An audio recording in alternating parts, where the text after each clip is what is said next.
जब अमेरिका में ट्रंप के न्यूक्लियर टेस्टिंग के आदेश के बाद हलचल बढ़ी हुई है, तब पीएम मोदी के दिमाग में क्या चल रहा है? क्योंकि एक बात तो तय है कि मोदी मौके पर छक्का लगाने से नहीं चूकते। और ट्रंप के इस दावे के बाद कि रूस, चीन और पाकिस्तान परमाणु हथियारों के परीक्षण कर रहे हैं, एक मौका तो खुले तौर पर भारत के लिए भी दिख रहा है कि भारत अपनी उस शक्ति का परिचय दुनिया को दे जो 1000 परमाणु बमों से ज्यादा है। आज की एक्स्ट्रा क्लास का चैप्टर मोदी की उस न्यूक्लियर प्लानिंग पर, क्योंकि कहा जा रहा है कि जो न्यूक्लियर शक्ति के तौर पर पावर भारत के पास है, वो 1000 परमाणु बमों का बाप है बॉस। एक तरफ वैसे ही भारतीय सेनाओं के तीनों विंग्स की एक्सरसाइज त्रिशूल ने पाकिस्तान और उसके फील्ड मार्शल मुल्ला मुनीर की हालत पतली कर रखी। दूसरी तरफ अगर नरेंद्र मोदी ने हाइड्रोजन बम टेस्ट कर दिया तो इनका कहीं हाथ ही फेल ना हो जाए।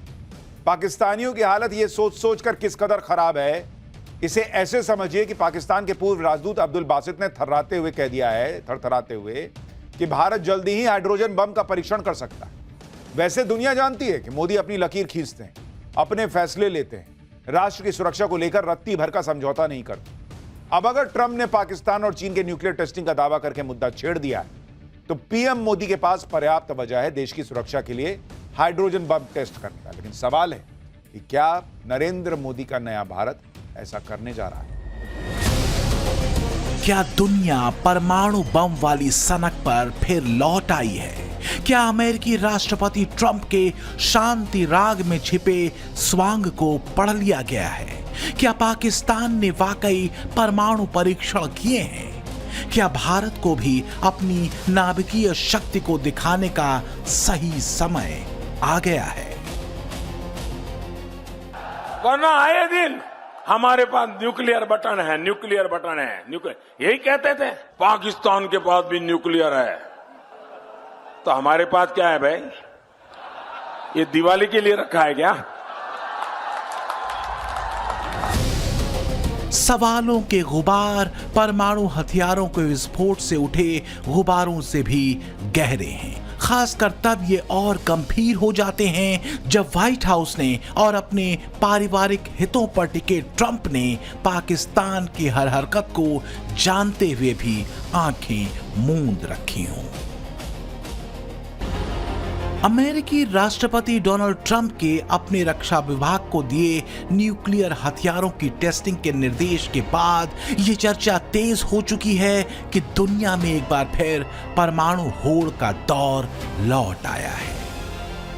अपने परमाणु टेस्ट को अंजाम देने के लिए ट्रंप ने शानदार बहाना भी खोजा है, शांति की सरगम में छुपे विध्वंस भरे शब्दों के साथ।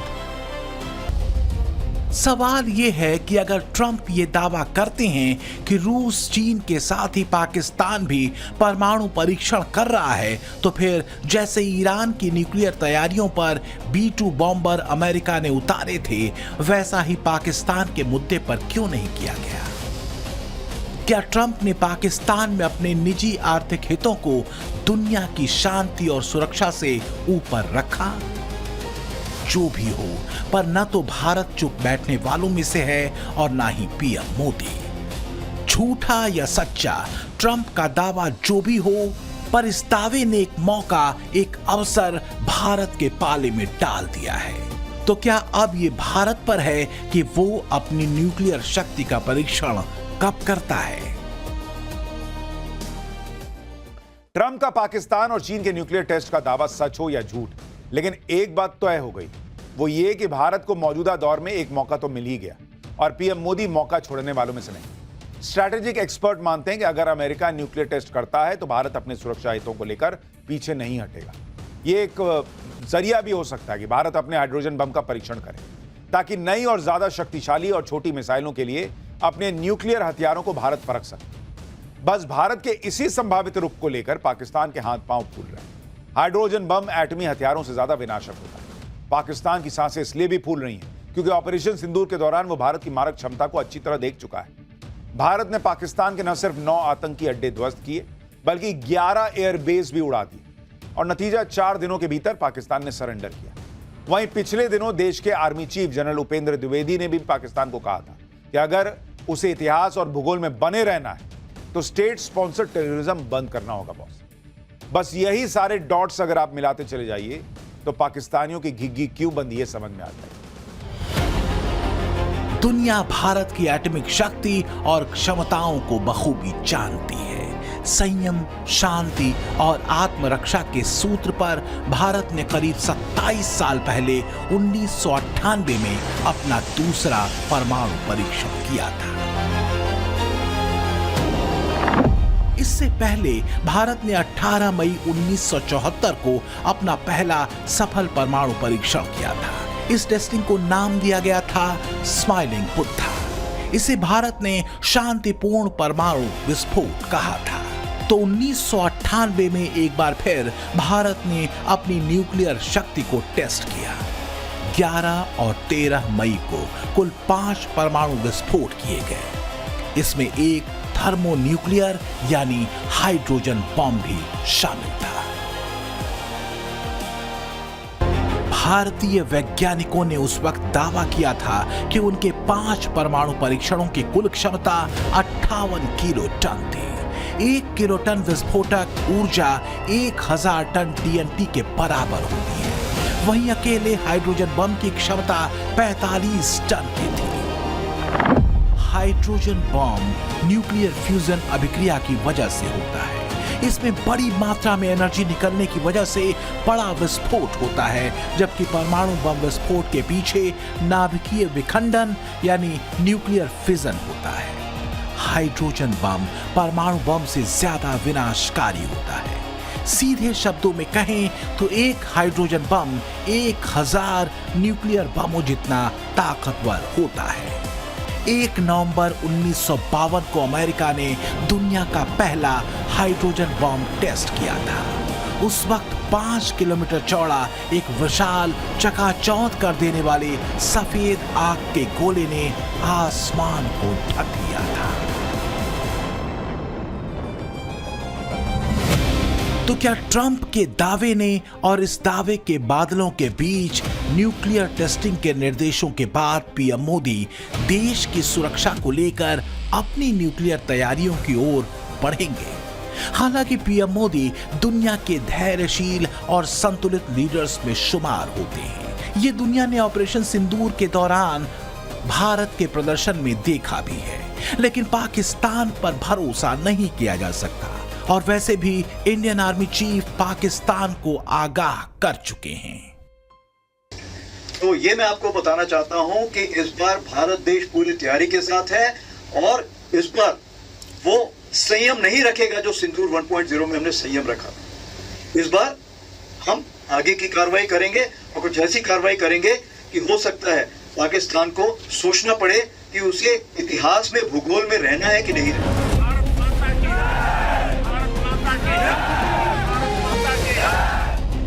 भारत न्यूक्लियर पावर है, इसमें कोई शक नहीं कि वो इस शक्ति की जिम्मेदारी को भी बखूबी समझता है। इसे लेकर वो बेहद गंभीर भी रहा है। यही वजह है कि भारत हमेशा न्यूक्लियर वेपन्स को लेकर नो फर्स्ट यूज के सिद्धांत पर कायम रहा है। भारत का परमाणु प्रोग्राम 2 हिस्सों में बटा हुआ है। एक तो है रक्षा क्षेत्र से संबंधित न्यूक्लियर प्रोग्राम और दूसरा सिविल न्यूक्लियर प्रोग्राम। रक्षा क्षेत्र में भारत का परमाणु कार्यक्रम वास्तव में अपनी सामरिक यानी स्ट्रैटेजिक सुरक्षा को सुनिश्चित करने तक सीमित है और किसी भी संभावित परमाणु हमले का जवाब देने की क्षमता बनाए रखता है। दूसरा है सिविल न्यूक्लियर प्रोग्राम। इसके तहत भारत ऊर्जा उत्पादन, चिकित्सा, कृषि और उद्योग में शांति के उद्देश्यों के लिए परमाणु तकनीक का उपयोग करता है। न्यूक्लियर धमकी, न्यूक्लियर रेस, न्यूक्लियर सनक, इस सब में न पीएम मोदी का विश्वास है न भारत का। ऑपरेशन सिंदूर के समय भी पीएम मोदी साफ कर चुके हैं कि भारत न्यूक्लियर धमकी वगैरह जैसी चीजों से डरने वाला नहीं है। लेकिन अगर कोई गुस्ताखी करेगा तो भारत ने टारगेट सेट कर रखे हैं। भारत की न्यूक्लियर शक्ति और क्षमता पर पूरी दुनिया को भरोसा है।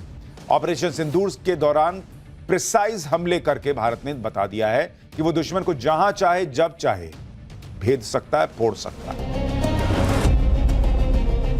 कहीं ऐसा तो नहीं कि भारत के धैर्य की परीक्षा ली जा रही है? अगर ऐसा है तो पीएम मोदी चुप बैठने वालों में से नहीं। ट्रंप के पाकिस्तान के परमाणु टेस्टिंग का दावा खासकर तब और ज्यादा गंभीर हो जाता है जब Pakistani field marshal Munir America की धरती से ये धमकी दे चुका हो कि अगर हम डूब रहे होंगे तो आधी दुनिया को ले डूबेंगे।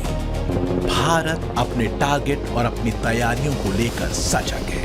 पाकिस्तान की हालत पस्त है भारतीय सेनाओं के तीनों विंग्स की कंबाइंड एक्सरसाइज त्रिशूल को देखकर।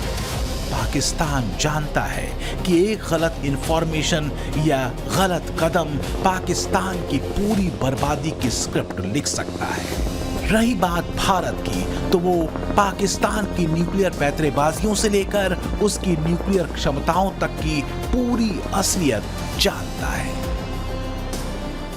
पाकिस्तान की गुप्त और गैर कानूनी परमाणु गतिविधियां उसके पुराने इतिहास से मेल खाती है, जो कि दशकों की तस्करी, निर्यात नियंत्रण के उल्लंघन, गुप्त साझेदारियां, AQ खान नेटवर्क और परमाणु प्रसार का और बढ़ाना पर आधारित रहा है। भारत ने पाकिस्तान के रिकॉर्ड के इन पहलुओं पर हमेशा दुनिया का ध्यान आकर्षित किया है। इसी पृष्ठभूमि में हमने पाकिस्तान के परमाणु परीक्षण पर राष्ट्रपति ट्रंप की टिप्पणी को नोट किया है। पाकिस्तान के हाथ में परमाणु बम होने का सबसे बड़ा खतरा मानवता के लिए है। पाकिस्तान के न्यूक्लियर रिसर्च के संस्थापक कहे जाने वाले अब्दुल कदीर खान ने हॉलैंड से न्यूक्लियर तकनीक स्मगल की थी। पाकिस्तान के न्यूक्लियर बम के आतंकियों के हाथ में चले जाने का खतरा मानवता के लिए भी बड़ा खतरा साबित हो सकता है, क्योंकि पाकिस्तान पैसों के लिए किसी भी हद तक जा सकता है। इसका सबसे बड़ा उदाहरण पाकिस्तान के न्यूक्लियर साइंटिस्ट अब्दुल कदीर खान का कबूलनामा रहा है। 2004 में अब्दुल कदीर खान ने खुद कबूला था कि ईरान, उत्तर कोरिया, लीबिया को न्यूक्लियर टेक्नोलॉजी बेची गई। AQ खान की पत्नी हैनी कदीर खान ने जर्मनी के एक अखबार में दावा किया था कि अब्दुल कदीर खान ने पाक सरकार के निर्देश पर न्यूक्लियर टेक्नोलॉजी बेची थी। पाकिस्तान की बेशर्मी ये है कि न्यूक्लियर तकनीक को बेचने का खुलासा होने के बावजूद उसको इस बात का रत्ती भर भी अफसोस नहीं, बल्कि वहां के एक्सपर्ट न्यूक्लियर तकनीक की सौदेबाजी को पाकिस्तान के हित में लिया गया फैसला बताते हैं। इसलिए पाकिस्तान के न्यूक्लियर हथियार दुनिया के लिए खतरा है। पाकिस्तान अपने एटम बम को इस्लामिक बम कहता है, तो डर इस बात का हमेशा बना हुआ है कि कल को इस्लामिक आतंकी संगठनों के हाथ में भी विध्वंसक हथियार न चले जाएं। इसके पीछे ठोस वजह भी है, क्योंकि पाकिस्तान के कई परमाणु ठिकाने अंदरूनी अस्थिरता और आतंकवादी समूहों के क्षेत्रों के नजदीक हैं। इसमें तहरीक-ए-तालिबान, लश्कर-ए-तैयबा जैसे आतंकी संगठन शामिल हैं। दुनिया में न्यूक्लियर वेपन्स का अर्थतंत्र विशाल है। जिन देशों के पास न्यूक्लियर वेपन हैं, वो अच्छी खासी रकम इनके रख रखाव से लेकर इनकी सुरक्षा तक पर खर्च करती हैं। जिनके पास न्यूक्लियर वेपन नहीं है, वो लगातार इन्हें विकसित करने में पैसा पानी की तरह बहा रहे हैं। साल 2023 में परमाणु हथियार रखने वाले 9 देशों ने करीब 91.4 बिलियन डॉलर खर्च किए थे। साल 2024 में यह खर्च 100 बिलियन डॉलर पार कर गया। दुनिया पर मंडराते युद्धों के संकट और विकसित देशों की घोर अनैतिकता ने असुरक्षा की भावनाओं को कई गुना बढ़ाया है। इन देशों की शांति की कथनी और करनी का फर्क साफ दिखता है। हर साल न्यूक्लियर हथियारों पर कितना पैसा खर्च किया जा रहा है, इसे समझना जरूरी है। अमेरिका न्यूक्लियर हथियारों पर हर साल तकरीबन 56.8 अरब डॉलर खर्च करता है। चीन 12.5 अरब डॉलर, ब्रिटेन 10.4 अरब डॉलर, रूस 8.1 अरब डॉलर, फ्रांस 6.9 अरब डॉलर, भारत 2.6 अरब डॉलर, पाकिस्तान 1.1 अरब डॉलर, इजराइल भी 1.1 अरब डॉलर खर्च करता है और उत्तर कोरिया करीब 0.6 अरब डॉलर सालाना खर्च करता है।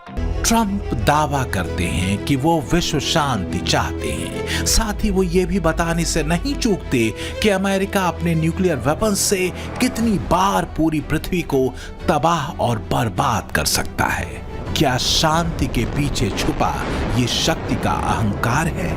इतना ही नहीं, ट्रंप उस पाकिस्तान पर आंखें बंद कर लेते हैं जो अपने एटम बम को इस्लामिक बम बताता फिरता है और दुनिया को इस्लामिक आतंक की सप्लाई करता है। लेकिन ये बात आज की नहीं है। 90 के दशक में भी पाकिस्तान के परमाणु तैयारियों की जानकारी होने के बावजूद अमेरिका ने आंखें मूंदे रखी थी। सवाल है क्यों? पाकिस्तान समय समय पर न्यूक्लियर धमकी देता रहा है। इस बार भी ऑपरेशन सिंदूर के दौरान ऐसी धमकी पाकिस्तानी सेना और मंत्रियों की तरफ से दी गई थी, लेकिन भारत के इरादे साफ थे। मोदी के नेतृत्व में भारतीय सेना ने अपनी रणनीति बनाई और पाकिस्तान के हर संवेदनशील कोने पर हमला कर बता दिया कि न्यूक्लियर ब्लैकमेलिंग पर भारत झुकने वाला नहीं। उनके तरफ से न्यूक्लियर की धमकियों के भी बयान आना शुरू हो चुके थे, लेकिन ये पहली ऐसी भारत की रणनीति बनी कि जिसमें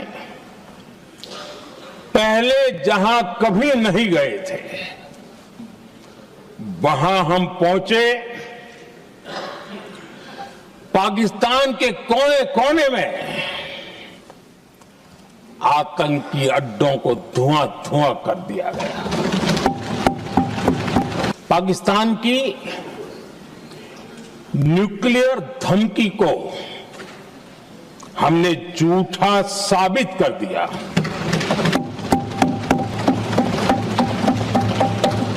भारत ने सिद्ध कर दिया कि न्यूक्लियर ब्लैकमेलिंग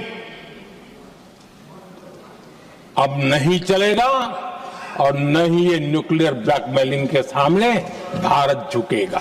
अब सवाल ये उठता है कि न्यूक्लियर बमों की टेस्टिंग वाले दावे में अगर ट्रंप ने पाकिस्तान का भी नाम जोड़ा तो फिर उस पर एक्शन क्यों नहीं लिया गया? क्या इसलिए क्योंकि अमेरिका के लिए या फिर खुद ट्रंप के लिए पाकिस्तान एक नॉन स्टेट एक्टर है जिसका इस्तेमाल अमेरिका अपने हितों के मुताबिक करता रहा है? तो क्या ट्रंप ने वही किया जो अमेरिका पहले भी करता रहा है? इसे समझने के लिए इतिहास के पन्नों को पलटना होगा। 1980 के दशक के दौरान पाकिस्तान के परमाणु हथियार विकसित करने की जानकारी अमेरिका को थी। इसके बावजूद अमेरिका ने निर्णायक कार्रवाई नहीं की। इसकी वजह यह थी कि 1979 से 1989 के बीच पाकिस्तान को अमेरिका ने अफगानिस्तान पर सोवियत आक्रमण के खिलाफ लड़ाई में एक प्रमुख सहयोगी बना लिया था। 80 के दशक से लेकर आज तक अमेरिका और रूस के संबंध सामान्य नहीं हो सके। क्या एक बार फिर पाकिस्तान को ट्रंप उसी रूप में इस्तेमाल करना चाहते हैं जैसा कि 80 के दशक में अमेरिका ने किया था? और क्या अमेरिका के निशाने पर इस बार सिर्फ रूस है या फिर चीन और भारत भी? भारत इसलिए क्योंकि पीएम मोदी की लीडरशिप में भारत ग्लोबल साउथ की एक मजबूत आवाज बन चुका है और वो अमेरिका की चौधराहट के सामने झुकने से इनकार करता है। रूस पहले ही 39 साल पुरानी परमाणु मिसाइल संधि को रद्द कर चुका है। ये संधि 1987 में सोवियत संघ और अमेरिका के बीच हुई थी। 8 दिसंबर 1987 को तब के यूएसएसआर और अमेरिका के बीच संधि हुई थी जिसका लक्ष्य था 500 से 5000 किलोमीटर रेंज वाली परमाणु बैलिस्टिक मिसाइलों को नष्ट करना। इस संधि के रद्द होने के बाद दुनिया पर एक बार फिर विश्व युद्ध का खतरा मंडरा रहा है। रूस के इस कदम को अमेरिका और नाटो देशों के लिए चेतावनी भी माना जा रहा है। रूस के इस फैसले के पीछे कहा यह गया कि उसने ये फैसला अमेरिका द्वारा भारत पर तेल खरीद को लेकर दबाव और यूक्रेन को अमेरिकी मदद सहित कई कारणों से लिया। ट्रंप शांति की चाहे जितनी भी चिकनी चुपड़ी बातें कर लें, लेकिन उनके न्यूक्लियर टेस्ट के दिए गए निर्देशों के बाद रूस की नजर अमेरिका के परमाणु परीक्षण पर है। ट्रंप ने रूस, चीन, नॉर्थ कोरिया और पाकिस्तान का नाम लेकर भले ही खुद के लिए न्यूक्लियर टेस्ट का बहाना खोजा हो, लेकिन उन्होंने अनजाने में ही एक मौका भारत के लिए दे दिया है। और पीएम मोदी की खासियत है वो अवसरों को नहीं चूकते। अमेरिकी राष्ट्रपति डोनाल्ड ट्रंप ने 3 नवंबर 2025 को सीबीएस के 60 मिनट के इंटरव्यू में कहा कि हमारे पास इतने न्यूक्लियर हथियार हैं कि दुनिया को 150 बार उड़ा सकते हैं। ट्रंप की पर्सनालिटी का यह गजब का विरोधाभास है। भाई एक तरफ खुद को शांति का मसीहा बताते हैं, नोबेल शांति पुरस्कार की दावेदारी करते हैं, दूसरी तरफ पूरी दुनिया को तबाह करने की अमेरिका की परमाणु क्षमता की नुमाइश करते हैं। और बात इतनी भर नहीं है, अगर दुनिया में न्यूक्लियर बम के टेस्टिंग की होड़ मची तो इसका असर पहले से मुश्किल दौर से गुजर रही दुनिया की शांति और अर्थव्यवस्था दोनों पर पड़ेगा। लेकिन ट्रंप को इसकी परवाह थोड़ी है। कुछ एक्सपर्ट्स तो मौजूदा दौर को कोल्ड वॉर के दौर से जोड़ रहे हैं। सच यह है कि परमाणु बम को लेकर भारत एक जिम्मेदार राष्ट्र की भूमिका निभाता रहा है। पीएम मोदी भी परमाणु रेस के विरुद्ध रहे, लेकिन अगर हालात जटिल बने तो भारत अपनी सुरक्षा के लिए किसी निर्णायक कदम को उठाने से पीछे नहीं हटेगा। अभी कुछ ही महीने पहले हमने देखा है, विक्रांत ने अपने नाम से ही पूरे पाकिस्तान की रातों की नींद उड़ा दी थी। जिसका नाम ही दुश्मन के साहस का अंत कर दे, वो है आईएनएस विक्रांत। जो भय पैदा किया गया है, भारतीय वायुसेना द्वारा दिखाए गए अद्भुत कौशल ने, भारतीय सेना की जांबाजी ने, तीनों सेनाओं के जबरदस्त समन्वय ने ऑपरेशन सिंदूर में पाकिस्तान को इतनी जल्दी घुटने टेकने पर मजबूर कर दिया था। 2024 की सिपरी रिपोर्ट के मुताबिक पाकिस्तान के पास इस वक्त 170 परमाणु बम हैं, जो भारत से 10 कम है। इन बमों की ताकत 3 से 50 किलो टन के बीच है। पाकिस्तान के पास हाइड्रोजन बम होने का कोई सबूत नहीं है और उसके ज्यादातर बम नाभिकीय संलयन पर आधारित हैं, जो भारत के बमों से कम ताकतवर हैं। ट्रंप के पाकिस्तान के गुप्त और अवैध परमाणु गतिविधियों में शामिल होने के दावे ने पाकिस्तान को सदमे में डाल दिया है। भारतीय सेना के अभियान त्रिशूल से उसकी चूलें पहले से ही हिली हुई हैं। अब अगर भारत ने न्यूक्लियर टेस्ट का ट्रिगर दबा दिया तो क्या होगा? लिहाजा अब पाकिस्तान सफाई देने में जुटा है कि पाकिस्तान का आखिरी परमाणु परीक्षण 1998 में हुआ था और उसके बाद कोई नया टेस्ट नहीं किया गया। मुल्ला मुनीर से लेकर उसके शागिर्द शहबाज तक जानते हैं कि पीएम मोदी ने अगर मौके पर चौका जड़ दिया तो पाकिस्तान के लिए गरीबी में आटा गीला वाली न हो जाए।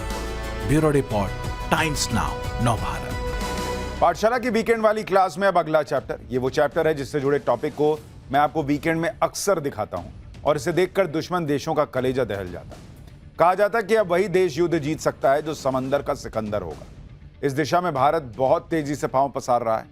आप ये जानकर गर्व महसूस करेंगे कि इंडियन नेवी हर 40 दिन में भारत एक वॉरशिप लॉन्च कर रहा है। एक साथ 52 वॉरशिप बनाए जा रहे हैं और एक युद्धपोत की चर्चा तो पाकिस्तान तक हो रही है। ब्लू बैटल ग्राउंड में हिंदुस्तान के इस नए चैप्टर में क्या क्या एक्स फैक्टर हैं, ये आज आपको जरूर देखना चाहिए। जोश, जज्बा और दुश्मन को खाक में मिलाने की जिद, जिसकी गरज से समंदर थर्राता है, जिसके सामने आसमान झुक जाता है, जिसके सामने हर चैलेंज बौना है, वो भारतीय नौसेना है। करीब 1.5 लाख नौसैनिक, कुल 150 से ज्यादा युद्धपोत, 13 डिस्ट्रॉयर, 14 फ्रिगेट्स, 18 सबमरीन और 18 कॉर्वेट्स युद्धपोत हैं।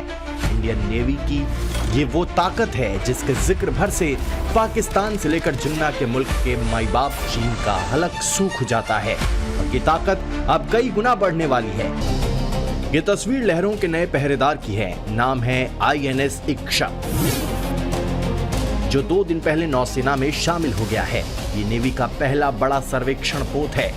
कोच्चि के नेवल बेस पर नौसेना प्रमुख एडमिरल दिनेश के त्रिपाठी की मौजूदगी में इसे पानी में उतारा गया। समारोह की शुरुआत INS इक्शक के कमांडिंग ऑफिसर कैप्टन त्रिभुवन सिंह ने जहाज के कमिश्निंग वारंट को पढ़कर की। इसके बाद नौसेना का झंडा और राष्ट्रीय ध्वज फहराया गया। एक खास सलामी और कमिश्निंग पेनेंट फहराने के साथ ही जहाज को आधिकारिक तौर पर नौसेना के बेड़े में शामिल कर लिया गया। इस सर्वे जहाज का निर्माण garden reach ship builders and engineers ने किया है, और खास बात यह है कि इसमें 80% से ज्यादा स्वदेशी उपकरण का उपयोग हुआ है, जिसे आत्मनिर्भर भारत के विजन की दिशा में एक और ठोस कदम माना जा रहा है। इक्शक की खासियत की बात करें तो इसे समंदर में सर्वे के लिए बनाया गया है। इसमें 2 इंजन लगे हैं। शिप की लंबाई 110 मीटर है तो चौड़ाई 16 मीटर है।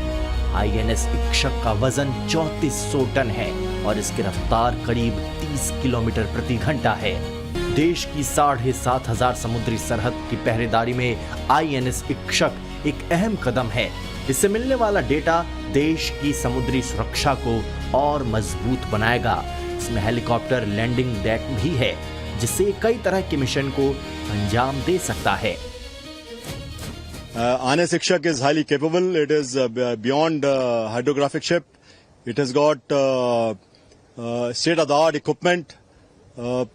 One of the equipment actually can map the seabed from 8,000 to 11,000 meters, which is, that means it can map the Marianas Trench, which is the deepest part of the ocean anywhere in the planet. यानी भारतीय नौसेना को देश की 7500 समुद्री सीमा की पहरेदारी के लिए अचूक ढाल मिल चुकी है। INS इक्शक भले ही देश का पहला सर्वेक्षण शिप हो, लेकिन पिछले कुछ वक्त के दौरान ही नौसेना को एक से बढ़कर एक नायाब युद्धपोत मिल चुके हैं, जिससे देश की समुद्री ताकत कई गुना बढ़ चुकी है। इसी साल जुलाई में INS तमाल युद्धपोत नौसेना में शामिल किया गया था। ये एक आधुनिक वॉरशिप है जो समुद्र, हवा और पानी के भीतर के अलावा इलेक्ट्रॉनिक वॉरफेयर में ऑपरेशन कर सकता है। INS तमाल में डुअल रोल ब्रह्मोस मिसाइल, लंबी दूरी तक मार करने वाली मिसाइलों के साथ ही रॉकेट्स और टॉरपीडो लगे हैं। इस वॉरशिप पर कामोव 28 और कामोव 31 जैसे हेलीकॉप्टर भी उतर सकते हैं। पिछले कुछ वक्त के दौरान पाकिस्तान और चीन की साजिशें धरती के साथ ही समुद्र में भी पड़ी हैं। यही वजह है कि भारतीय नौसेना लगातार अपनी ताकत का विस्तार कर रही है। खास बात यह है कि नौसेना में शामिल ज्यादातर युद्धपोत देश में ही बने हैं और स्वदेशी हथियारों से लैस है, जो बताता है कि कुछ साल के दौरान ही देश रक्षा क्षेत्र में कैसे आत्मनिर्भर हो चुका है। ये सिलसिला यही नहीं थमने वाला है। भारतीय नौसेना हर 40 दिन में एक स्वदेशी युद्धपोत और पनडुब्बी शामिल कर रही है। मौजूदा वक्त में नौसेना के पास 150 से ज्यादा युद्धपोत, जहाज और पनडुब्बियां हैं, जिसे साल 2025 के अंत तक 200 से ज्यादा युद्धपोत और सबमरीन करने का लक्ष्य है। ये सब मुमकिन हो रहा है प्रधानमंत्री नरेंद्र मोदी के आत्मनिर्भर भारत के मिशन से। आत्मनिर्भर भारत माननीय प्रधानमंत्री के संकल्प को साकार करती भारत की बढ़ती रक्षा उत्पादन क्षमता, एक नई सोच और एक नई प्रतिबद्धता से देश की सेना को देश में बने हथियारों से अजेय बनाने की ओर अग्रसर है। 2014 से अब तक भारतीय शिपयार्ड से नौसेना को 40 से ज्यादा स्वदेशी युद्धपोत और पनडुब्बियां मिले हैं। अब तो औसतन हर 40 दिन में एक नया स्वदेशी युद्धपोत या पनडुब्बी नेवी में शामिल की जा रही है। प्रधानमंत्री नरेंद्र मोदी ने जो कहा वही सच्चाई है। पिछले एक दशक में भारत में एक ऐसी क्रांति आई है जो अद्भुत, अविश्वसनीय और असाधारण है। प्रधानमंत्री के नेतृत्व में मेक इन इंडिया ने देश की तस्वीर एकदम से बदल दी है। एक दौर में जो हिंदुस्तान छोटे मोटे हथियारों के लिए भी विदेशों पर निर्भर था, आज दुनिया के अत्याधुनिक घातक हथियार देश में ही बन रहे हैं। यही वजह है कि हिंद की नौसेना का जब भी जिक्र आता है, जिन्ना के मुल्क के हुक्मरानों का हलक सूख जाता है। पड़ोस के आतंकी मुल्क का ये परमानेंट रोना है। पाकिस्तान एक डरपोक मुल्क है, बावजूद इसके जिन्ना के सियासी वारिसों की साजिशों का सिरा खत्म नहीं होता है। और पिछले कुछ वक्त के दौरान पाकिस्तान ने समुद्र में भी कैसी साजिशों को हवा देनी शुरू कर दी है, ऐसे समझिए। पाकिस्तान अगले साल चीन से खरीदी पनडुब्बी को अपने बेड़े में शामिल कर सकता है। यह advance hanger class diesel electric पनडुब्बी है, जिसे हिंद महासागर और अरब सागर में भारत के सामने तैनात किया जा सकता है। चीन और पाकिस्तान मिलकर ऐसे 8 पनडुब्बियां बना रहे हैं, जिनमें से 4 पाकिस्तान तो 4 चीन में बनाई जा रही हैं।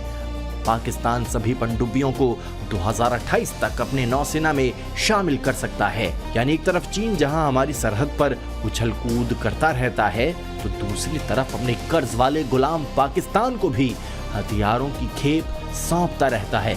वैसे माओ के मुल्क की साजिशें यहीं खत्म नहीं हो रही हैं। ये तस्वीरें चीन के सबसे ताकतवर और सबसे बड़े एयरक्राफ्ट कैरियर फुजियान की है, जिसे चीन ने अपने नौसेना के बेड़े में शामिल किया है। ये चीन का सबसे शक्तिशाली, सबसे आधुनिक, सबसे बड़ा और तीसरा एयरक्राफ्ट कैरियर यानी युद्धपोत है, जो समंदर में तैनात हो चुका है। चीनी राष्ट्रपति शी जिनपिंग ने हाइनान प्रांत के सानिया पोर्ट पर इसे कमीशन किया। चीन की इस नई ताकत को फुजियान प्रांत के नाम पर रखा गया है। लियाओनिंग और शानडोंग के बाद ये चीन का तीसरा युद्धपोत है। इसे चीन में पूरी तरह से स्वदेशी रूप में डिजाइन और निर्मित किया गया है। लगभग 316 मीटर लंबा और 80 से 85 हजार टन वजनी एशिया का सबसे बड़ा युद्धपोत है और दुनिया का सबसे बड़ा पारंपरिक विमान वाहक पोत भी है। इस युद्धपोत के आकार का अंदाजा आप इस बात से लगा सकते हैं कि इस पर एक साथ 50 विमानों को रखा जा सकता है। चीन इस पर से J-15T लड़ाकू विमान, स्टेल्थ, J-35 और KJ-600 विमान को सफलतापूर्वक कैटापुल्ट लॉन्च कर चुका है। इसकी सबसे बड़ी खासियत यह है कि इस पर फ्लैट फ्लाइट डेक और इलेक्ट्रोमैग्नेटिक कैटापल्ट सिस्टम लगाया गया है। इससे लड़ाकू विमान आसानी से और तेजी से उड़ान भर सकते हैं। अमेरिका के अलावा सिर्फ चीन के पास ये तकनीक है। फुजियान की वजह से चीन अब ताइवान, दक्षिण चीन सागर और हिंद महासागर में अपनी ताकत दिखा सकता है। यही वजह है कि चीन के नए युद्धपोत के सामने आने के बाद चीन की समुद्री साजिशों का सिरा और बढ़ सकता है। सबसे ताकतवर विमान को नौसेना में शामिल कर चीन ने एक बार फिर दुनिया को टेंशन दे दी है।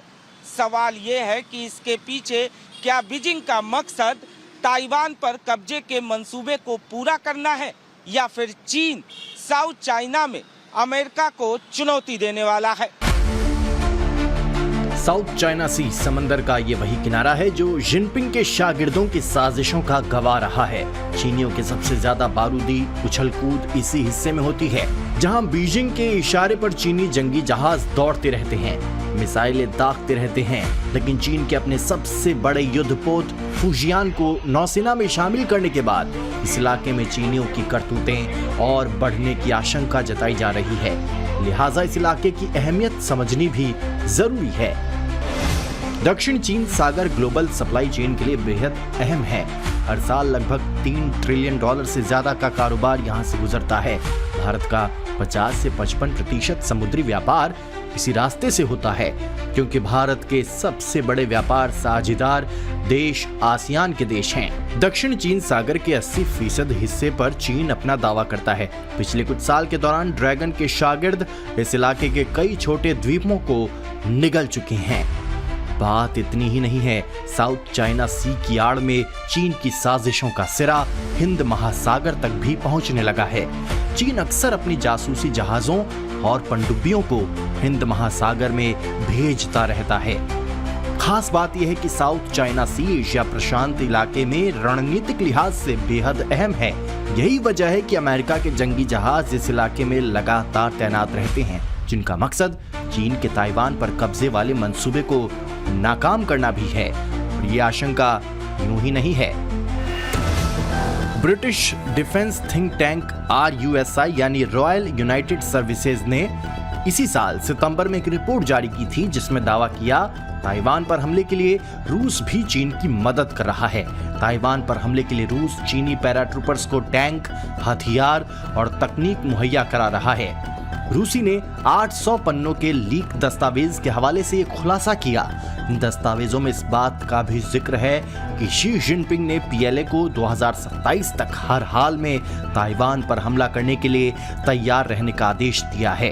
पिछले कुछ वक्त के दौरान जिस तरह से चीन की आक्रामकता बढ़ी है, उससे ताइवान पर हमले की आशंका और मजबूत होती नजर आ रही है। ऐसे में सवाल यह है कि अगर खुदा न खास्ता चीन अपने मंसूबों में कामयाब हो जाता है, ताइवान पर हमला कर देता है, तो अमेरिका क्या करेगा? इस सवाल का जवाब हाल ही में राष्ट्रपति ट्रंप ने दिया था। आप भी सुनिए। डोनाल्ड ट्रंप ने अपनी रणनीति का खुलासा करने से इनकार किया। ये भी साफ किया कि चीन के हमला करने की सूरत में अमेरिका ताइवान में फौज उतारेगा या नहीं।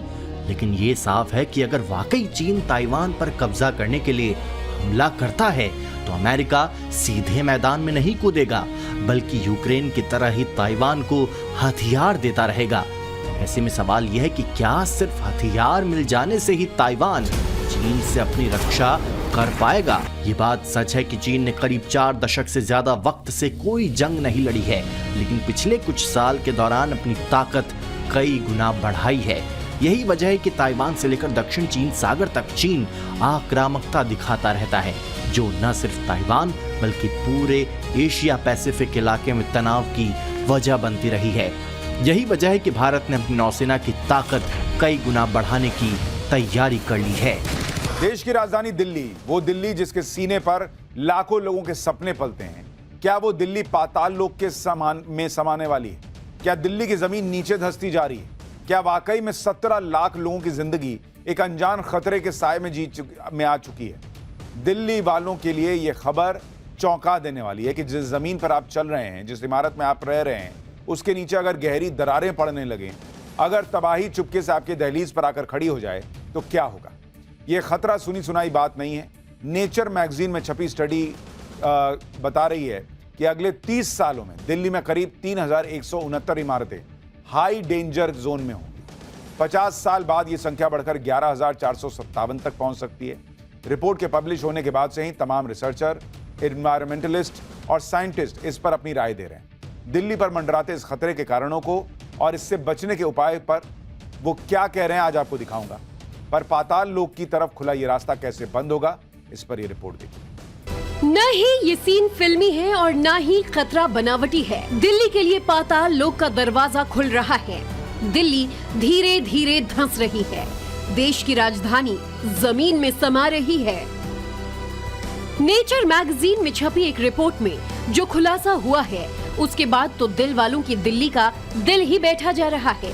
दिल्ली को लेकर ये report California university, Virginia Tech और कनाडा की संयुक्त राष्ट्र यूनिवर्सिटी ने तैयार किया है, जिसमें कहा गया है कि दिल्ली में जमीन धंसने यानी कि लैंड सब्सिडेंस की दर खतरनाक स्तर तक बढ़ गई है। भारत की राजधानी 51 मिलीमीटर प्रति वर्ष की दर से जमीन में समा रही है। दिल्ली में जमीन धंसने से 2264 गगनचुंबी इमारतें हाई स्ट्रक्चरल रिस्क पे हैं। जमीन धंसने से राजधानी में रह रहे 17 लाख लोगों की जिंदगी पर सीधे तौर पर खतरा मंडरा रहा है। Building damage risk in sinking Indian mega cities नाम की स्टडी में चेतावनी दी गई है कि अगर हालात में सुधार नहीं हुआ तो आने वाले समय में खतरे के दायरे और बढ़ सकते हैं। साफ है, जो हमने अभी तक किस्से कहानियों में सुना, सुपर हीरोज वाली फिक्शन फिल्मों में देखा कि कैसे धरती खत्म हो जाएगी, शहर के शहर जमीन में समा जाएंगे, धरती पर जलजला आएगा, ठीक वही हाल दिल्ली का होने वाला है। इमेजिनेशन पर बनी इन फिल्मों में तो सुपर हीरो होते हैं, पहले से लिखी स्क्रिप्ट होती है, पूरा ड्रामा होता है, इसीलिए सांसें थाम देने वाले एक्शन के बाद हैप्पी एंडिंग हो जाती है। लेकिन दिल्ली के पाताल लोक में समा जाने की जो स्क्रिप्ट तैयार हो रही है, स्टडी में जो खतरा बताया जा रहा है, उसमें न तो कोई सुपर हीरो है और न ही उसकी कोई हैप्पी एंडिंग नजर आ रही है। अब सवाल है कि आखिर दिल्ली धंस क्यों रही है? राजधानी की हजारों बिल्डिंगों पर खतरा क्यों मंडरा रहा है? और धंसती हुई दिल्ली को बचाने के लिए क्या प्लान तैयार किया गया है? दिल्ली की अनुमानित जनसंख्या 3 करोड़ 40 लाख के पार पहुंच गई है और बढ़ती जनसंख्या के कारण बेबुनियादी ढांचे और संसाधनों पर भारी बोझ पड़ रहा है। इसी बोझ को कम करने के लिए दिल्ली का दायरा एनसीआर तक बढ़ा दिया गया, लेकिन संसाधनों का दोहन भी उसी तेजी के साथ हो रहा है। बढ़ते शहरीकरण और ग्राउंड वाटर की कमी के बाद दिल्ली पर मंडरा रहा नया खतरा लोगों को डरा रहा है। दिल्ली पर मंडरा रहे इस खतरे को समझने के लिए नेचर मैगजीन में छपी स्टडी का पोस्टमार्टम जरूरी हो गया है, क्योंकि इसी स्टडी में दिल्ली को बचाने का प्लान भी छिपा है। इस स्टडी में 2015 से 2023 के बीच की सैटेलाइट से ली गई इमेजेस और उसकी रिपोर्ट का डिटेल एनालिसिस किया गया है। इस रिपोर्ट में 5 प्रमुख भारतीय महानगरों को शामिल किया गया है, जिसमें दिल्ली, मुंबई, कोलकाता, चेन्नई और बेंगलुरु का विश्लेषण किया गया है। इन 5 शहरों में जमीन धीरे धीरे धंस रही है और इसमें दिल्ली तीसरे स्थान पर है, जहां 196 वर्ग किलोमीटर जमीन धंसाव की समस्या से प्रभावित है, जबकि सबसे ज्यादा धंसाव मुंबई में हो रहा है और इसका दायरा 262 वर्ग किलोमीटर है, जबकि कोलकाता में 222 वर्ग किलोमीटर का इलाका धंस रहा है। लेकिन दिल्ली के लिए खतरा इसीलिए ज्यादा है क्योंकि यहाँ जमीन धंसने की दर सबसे ज्यादा है। रिपोर्ट में बताया गया है कि अगले 30 साल में दिल्ली में लगभग 3169 इमारतें खतरे की जद में होंगी और अगर इंतजाम नहीं किए गए तो 50 साल बाद ये संख्या बढ़कर 11,457 इमारतों तक पहुंच सकती है। जमीन धंसने से होने वाले साइड इफेक्ट का खतरा भी सबसे ज्यादा दिल्ली में है, क्योंकि दिल्ली में लगातार भूकंप का खतरा बना रहता है। भूकंप के लिहाज से दिल्ली उच्च जोखिम वाले सिस्मिक जोन 5 में आता है, जहां मध्यम से तीव्र भूकंप आने की संभावना बनी रहती है। हिमाचल बेल्ट और फॉल्ट लाइनों के करीब होने के कारण ये जोखिम और बढ़ जाता है। दिल्ली के लोगों का मानना है कि मनमाने ढंग से हो रहा कंस्ट्रक्शन और बेलगाम रफ्तार से बढ़ रही आबादी की वजह से दिल्ली गर्त में जा रही है। दिल्ली के धंसने की सबसे बड़ी वजह क्या है वो भी बताएंगे, लेकिन पहले दिल्ली के दिल से निकल रही आवाज सुनिए। इसको कंट्रोल करना चाहिए कि खुदाई बंद करनी चाहिए जमीन की। जमीन में इतनी ताकत नहीं कि और झेल सके। इसके जो कंस्ट्रक्शन रोड नए नए हो रहे हैं, इनको रोक लगानी चाहिए थोड़ी बहुत, ताकि जमीन को इतना बोझ ना पड़े। 25-50 मंजिल की दीवार मंजिलें बना रही है, वो कहाँ जा रही है, इसका वजन कहाँ जा रहा है। जिस जमुना पार्क जिस एरिया में रहते हैं, वहाँ की जमीन शुरू से ही कही गई है कि दलदली है, कहीं ना कहीं अब भूकंप आता है तो अपनी जमीन सबसे पहले हिलती है। यहाँ सामने रेलवे की वो जा रही है, रेल जारी होती है, तो यहाँ दिक्कत लगती है। जब नींवें खुदती हैं, आज मकान का नींवें खुदते हैं तो वहाँ पानी होता है, तो ये डर हमें सताता है। बिल्डिंग पे बिल्डिंग बनाया जा रहा है, कोई यहाँ पर सुनने वाला नहीं है, क्योंकि जहाँ 10 आदमी रहते हैं वहाँ 1000 आदमी रह रहा है। सबसे पहले सीवर लाइन की, फिर पानी की, हर चीज की व्यवस्था अस्त व्यस्त हो रखी है। भूकंप तो आएंगे ही आएंगे, ये तो आएंगे नेचुरल की पाप जितने बढ़ेंगे उतने भूकंप आएंगे ही आएंगे। For more of such videos do like, share and subscribe to ET Now Swadesh।